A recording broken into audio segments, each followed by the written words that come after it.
but there was also a double indemnity. Can't say this word.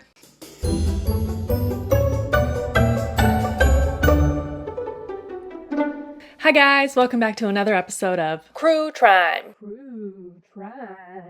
Crue Trime. If you are new here, hello and welcome. My name is Sarah, and what I do here is tell you a terrible story to ruin your day and put on my makeup at the same time. So if that sounds like fun to you, you are in the right place. So make sure that you subscribe to this channel, hit the bell notification, and then that way you will never miss one of my terrible stories. You guys have been smashing it with the recommendations lately, so thank you. Today's terrible story was recommended by Terry Kreider of Waco, Texas. Hi, Terry! Also, much of the information from today's story comes from a very, very thorough article written by Jeremy Stahl from Slate.com. I will link the article down below if you want to check it out. This is the story of Ed Graf. Hold on, let me secure the bangs that are already secured.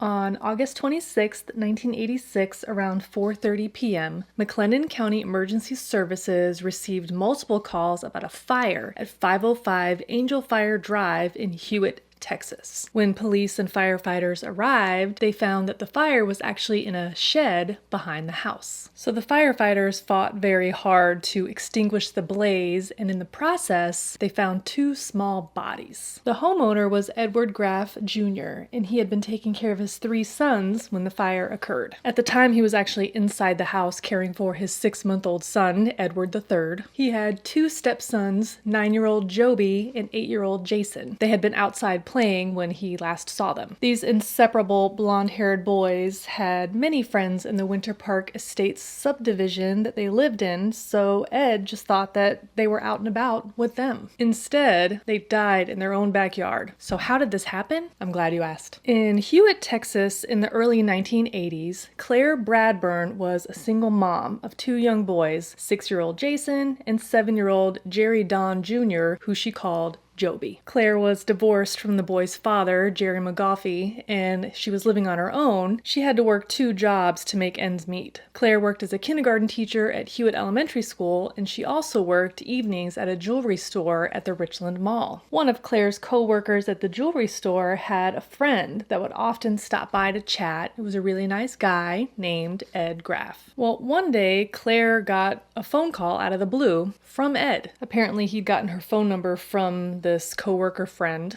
and he was calling her because he wanted to take her out on a date. Why not? Ed seemed like actually a really good catch. He was the vice president of Community State Bank and was well respected in town. Side note, our friend Terry, who recommended this story, actually worked at the same bank with Ed. Small world. So Ed owned his own home and a boat. He went to church. He was well established. You know. So in the early stages of dating Ed, Claire mentioned that she and the boys were moving in with her father to save money. That weekend, while she was packing boxes, there was a knock at the door, and it was Ed. He was coming to help pack her up and move her. And that was just a thing that Ed did, help. Another time, Claire had gone to the bank to make a payment on a loan that she had left over from her divorce. And the loan officer told her that somebody had come in and paid it out in full. And this was like thousands and thousands of dollars. Who paid it?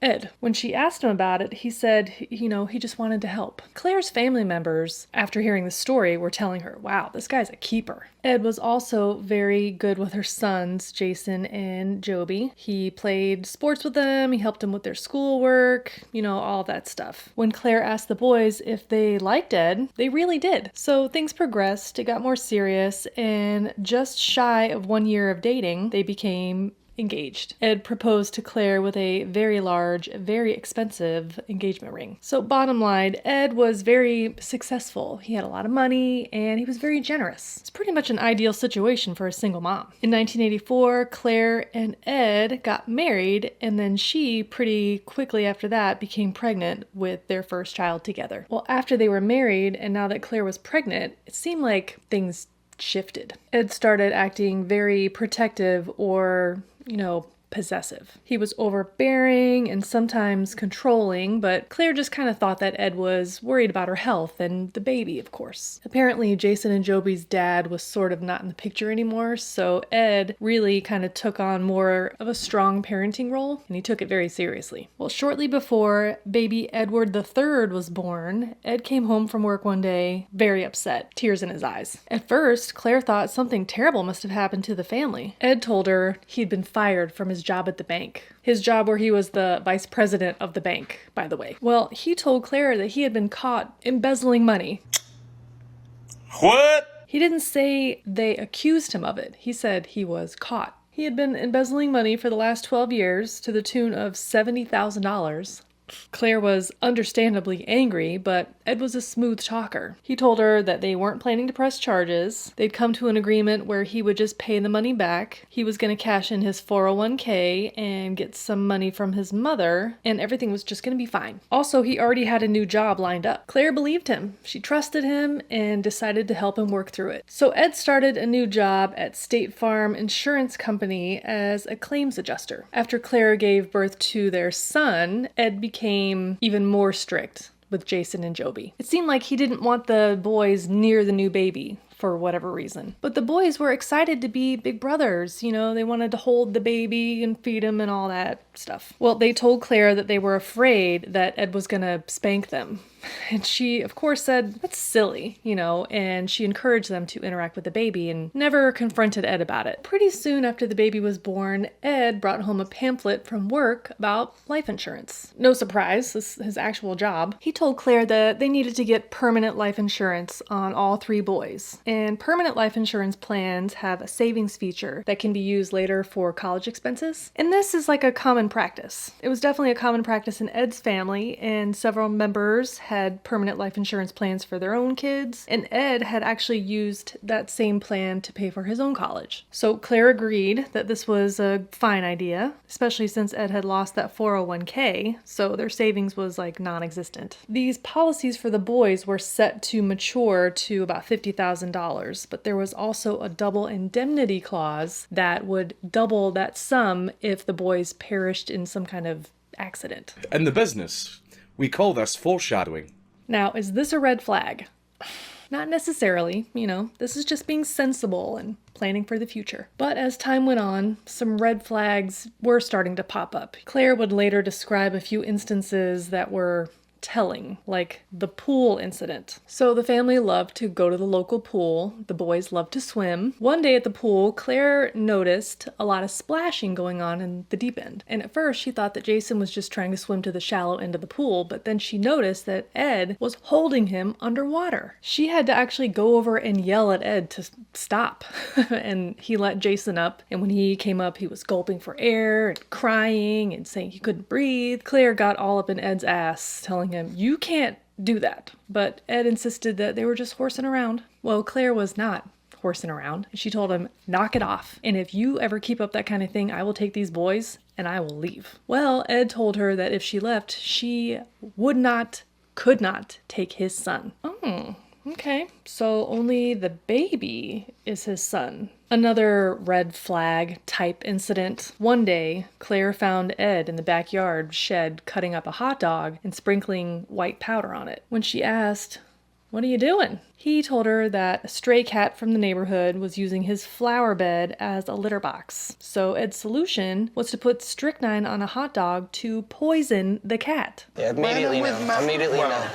Immediately no. Well, Claire said that's a little extreme. Ed told her, don't worry about it. He had it handled, and she never did see that neighborhood cat again. I don't know who needs to hear this, but there is no world where poisoning cats is an appropriate solution. Just saying. And that's on period. Bye-bye! On August 26th, 1986, Claire was working late at school, preparing for the new school year that was about to begin, and she needed Ed to pick up the boys from daycare and pick the baby up from the sitter. Just after 5 p.m., the principal came into her classroom and told her that there had been an emergency and he'd been asked to drive her home. All he knew was that there had been a fire in her backyard. So they drove to her house. When they pulled onto her street, it was full of police cars and fire fire trucks and emergency vehicles, and there were neighbors out in their yards and kids on the sidewalks crying. It goes without saying that Claire was scared. When she got to her house, Ed came out of the open garage and told her that Jason and Joby were lost. And she said, What do you mean? Where are they?" Then Ed told her, "Jason and Joby are dead." Also, we are now back where we started. Well, the firemen concluded that there had been a terrible accident, and they were so sure that they stayed late and tore down the remnants of this burned up shed. After the fire investigator snapped a few pictures, they took everything off to the dump so that the Grafs wouldn't have to wake up the next morning and see it. Jason and Joby were inside the shed. A fire had broken out and gotten out of control, and they died of smoke inhalation and severe burns. So as I mentioned, the fire department quickly determined that this had been an accident. The boys obviously had been inside the shed playing with matches, and some old furniture had caught fire, and it just burned too quickly for them to escape. In a space that small, the smoke would have overwhelmed them in like a minute. Well, after the boys died, Claire and Ed started having more problems. According to Claire, Ed wasn't acting like a grieving father should. He just didn't seem sad to her at all, and her instincts were telling her that something was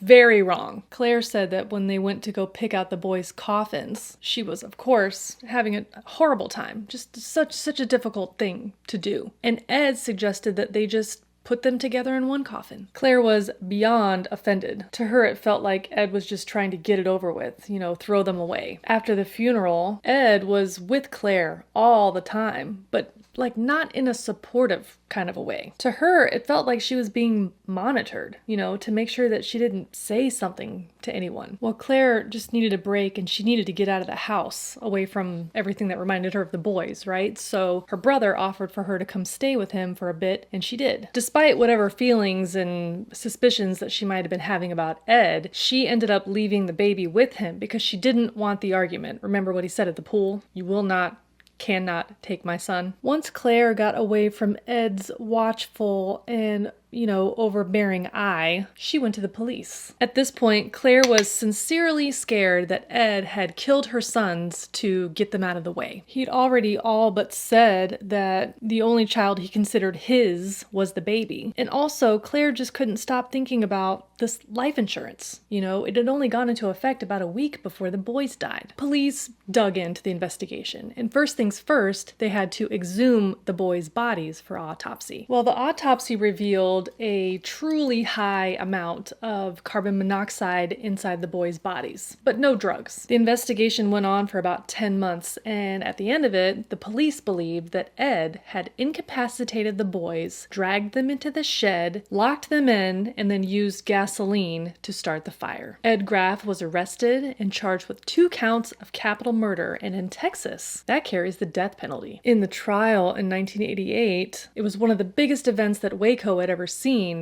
up until that point. Ed had a lot of supporters that believed he was innocent.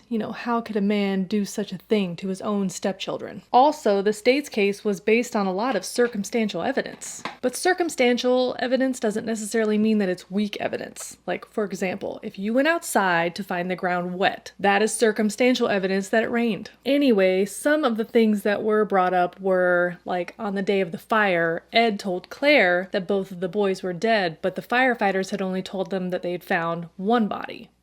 Some other witnesses also claimed that they saw gasoline cans on the porch. Claire noticed that when Ed did his last grocery run before this event, he didn't buy the boys allergy medicine or their favorite cereal. So maybe he knew that they weren't going to be around. Claire also mentioned that after taking the boys' school clothes shopping, Ed didn't want any of those tags to get removed from the clothes. And then he did return those clothes a few weeks after the fire. Then there were the fire experts that testified at the trial. A representative from the state fire marshal's office testified that based on the pictures he looked at, the door must have been locked on the outside. He also said that there were obvious charring patterns on the floor that indicated an accelerant like gasoline. Another expert that testified was actually a top fire investigator at the time, and he said that there was no way that this was not arson. Well, the defense's case was pretty weak, to be honest. Some neighborhood children testified that Jason and Joby knew where the key to the shed was kept, and they had definitely played in the shed before because they had been inside it with them. They also testified to Jason and Joby being little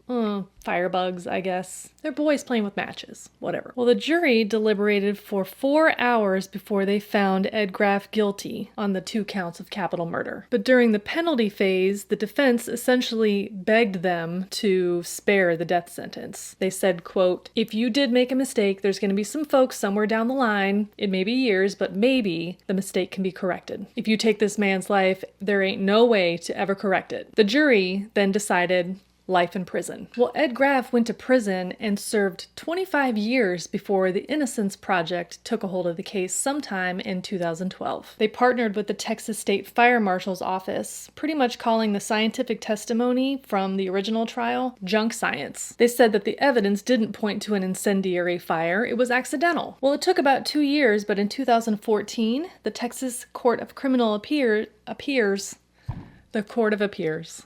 Texas Court of Criminal Appeals decided that the original investigators had made critical mistakes, and they overturned the conviction. Now, because of this case, the state of Texas got pretty serious about correcting past errors, and they decided to reconsider some of the cases that had been decided with similar science. Texas actually had so many cases to review that they became the nationwide leader in arson, and one of those cases was Ed Graf's. So after the conviction was overturned, a new trial was ordered, and he became the first man in Texas to be retried for an overturned arson murder conviction based on advances in fire science. The judge ruled that the attorneys were not permitted to mention that there had been a first trial or that Ed had already served 25 years in prison for a conviction that was overturned. Well, that's a really tricky thing to navigate when the retrial involves asking witnesses about previous testimony, but then they can't say when or where that testimony came from.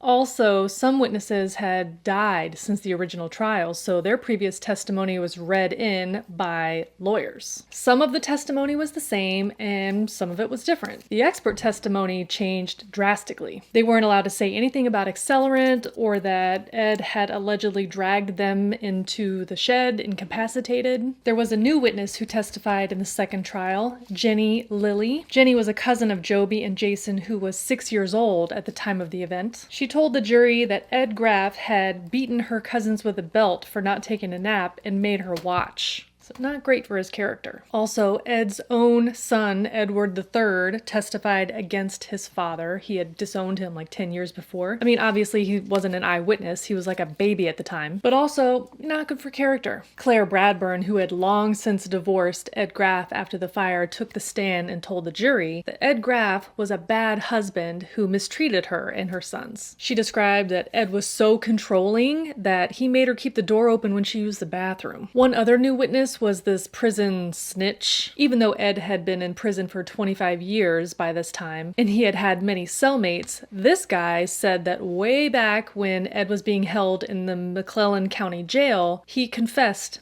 everything to him. Now, this snitch had a really long rap sheet, and it included multiple convictions for giving false testimony and statements to law enforcement. And a lot of his testimony was like word for word things that had been written in the press or was testimony in the previous trials, so not the most credible witness. Well, the defense just went after the science. They argued that the boys would have been incapacitated by the carbon monoxide produced by the burning furniture inside the shed. If they'd accidentally caught it on fire after playing with matches, then they would have tried to put it out because they knew that they would be in trouble in the first place for starting the fire or for being in the shed at all. And in the struggle, they would have just quickly passed out. If an accelerant like gasoline had been used, the boys would have had to inhale the fumes for like 45 minutes for the level of carbon monoxide to reach the level that was indicated in their bodies. The deliberation in this trial was kind of bizarre. The jury had been deliberating for about 90 minutes when they sent a question out to the judge that said, "How many jurors does it take to reach a unanimous decision?" Texas math. Well, the judge said all 12 and sent them back to deliberate. About an hour later, another note came out saying, "We are at a standstill, 10 to 2, and we would just like some guidance." So it seems like 10 people were ready to vote guilty, and 2 were not. But more than that, those 10 people that had decided were ready for this to be done and over with. Well, the judge ordered them to keep deliberating, but after hours, they were deadlocked and they recessed for the night. The next day, they came back and resumed deliberations for hours, but with no decision. So at this point, the jury is like hopelessly deadlocked, and that means hung jury, which means mistrial. But then something wild happened. Ed Graf pled guilty. That makes no fucking sense. The plea didn't make any sense. I mean, 62-year-old Ed Graf was already serving a life sentence with eligibility for parole. This plea deal was in exchange for 2 60-year sentences to run concurrently with credit for good behavior time served. So this is nuts, right? The judge even noted that a parole board would not likely look kindly on a twice convicted double child murderer who had insisted that he was innocent for 25 years, tying up the legal system and all of that. Got it. I'll never think about that again. And the prosecution pledged to contest parole at every attempt. Well, they accepted his plea, and you know what happened? 8 days later, he was released on parole. How? You ask? Well, the answer is good lawyering. In the state of Texas, capital crimes that occurred before 1987 fit into this nice little loophole. So when an inmate's time served and credited time for good behavior adds up to the full sentence, parole must be granted. Ed's previous sentence was life, which is an incalculable number, but the new plea agreement was for 60 years. So by 2014, Ed Graf had served about 28 years in prison and had earned enough good behavior credit to reach the full sentence. He didn't need to qualify parole. There was no decision to be made. They had to let him out. It was automatic. And here's the shit of it. The all but certainly hung jury at that very moment were bringing their signed guilty decision to the judge. But the plea deal was signed just moments before. That little loophole has since been closed, if you're wondering. When Ed Graf was first released, he was, required to be highly monitored. He had to wear that GPS ankle monitor, observe a curfew, any of the things that anybody would have to do. He later moved into an apartment in Kerrville, Texas, and he currently works for a construction company. He has since been able to remove the ankle monitor, but he will be on parole through April 29th, 2048, until he's 95 years old. So although he pled guilty, Ed Graf maintains that he was in fact an innocent man. Was he though? Let me know what you think in the comments down below. And that is the story of Ed Graf. Thank you again to Terry for recommending this truly terrible story. If you would like to make a recommendation for a Crue Trime case that you would like to see me cover, just look down in the description box for the link to the Google Doc where you can fill in all of the dirty details. I would love to hear from you. Thank you so much for hanging out today and for watching this video. I really appreciate it. If you want to see more videos like this one, then consider subscribing to this channel before you leave today. I upload new videos here on YouTube every week, and you can follow me on all of the other socials as well. That is it for now. I will catch you next time in the next video. Bye! Struggling with this complexion today. This does not look good. My nose is always full of boogers. Look at that. Why does that look so bumpy? Okay, motherfucker. All over my teeth. What am I doing? Fuck. Or not. Okay, Marie. I really need to wash these brushes. Gah. I need more blush. Double indemnity. Can't say this word. There's a hair. There's a hair on me somewhere. He would keep saying, crap. Dates and blah, blah, blah, blah. Already serving. Marie, you're jingling your jingle necklace. You're interrupting my video, baby. Yeah, don't care.